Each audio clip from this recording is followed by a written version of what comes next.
You know, today the GBI released a photograph of the alleged gun a Gwinnett County man held as he was shot and killed by police. This happened Thursday morning. We now know it was an airsoft pistol. It was a fake gun.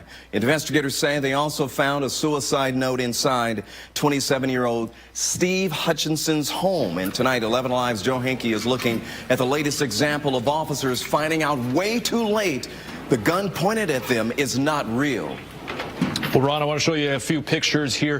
GBI investigators tell us that this was the gun pointed at Gwinnett County officers yesterday. This gun right here, we are told by the GBI, was a gun pointed at Atlanta school police officers last month. School police officers ended up shooting the man holding this gun as well. And back in 2012, Gwinnett County police officers recovered this gun from a man they say failed to follow their demands to drop his weapon. They shot and killed that man.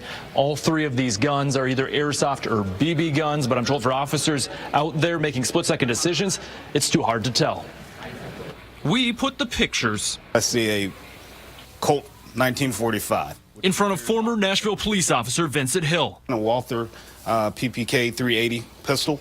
And to him, every one of the toy guns looked real. It looks identical to a Beretta 92F, which was made very popular in the Lethal Weapon series. Mel Gibson carried one of these. Hill says an officer fearing their life is on the line would have to assume these guns are real. He even put his own real gun on the table. If you were to look at these two side by side, especially from a distance of about 7 to 10 feet, there is nothing in your eyes that would tell you one is fake and one is real. A GBI spokesman says Gwinnett County police attempted to de-escalate a situation Thursday with a man now identified as Stephen Hutchins. After 5 minutes, Hutchins pulled a gun and raised it at officers. An officer fired, killing him. Today, as the GBI continues investigating, it released a picture of Hutchins' gun. It is an airsoft replica pistol. More than ever before, though, Hill says toy guns are resembling real guns. Toy guns, they get altered. Some toy guns, they're actually metal. They have slides, just like real guns. They slide back. Hill even found himself in a similar situation in Nashville while responding to an emergency. Gave commands to drop the gun, drop the gun. He kept saying it's a toy gun, it's a toy gun, but you can't really take that at face value, right? You have to assume that it's a gun. The person dropped the gun, which Hill now knows for a fact was a toy gun, and thankfully he avoided firing a single shot. Because officers don't want to go out and do this, but when they're met with that, they have no choice but to do it.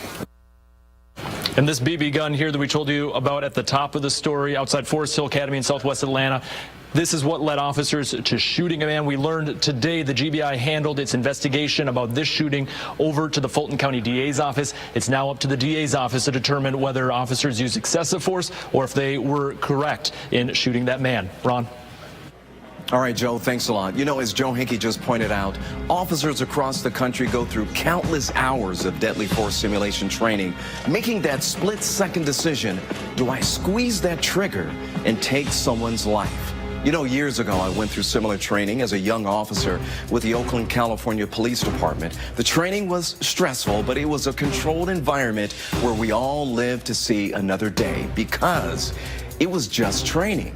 But when I had to pull my gun on someone on the street, nothing prepared me for the real-life physical and mental stress that builds within seconds. You're trying to remain calm, control your breathing. All this is taking place while focusing on who you may have to kill.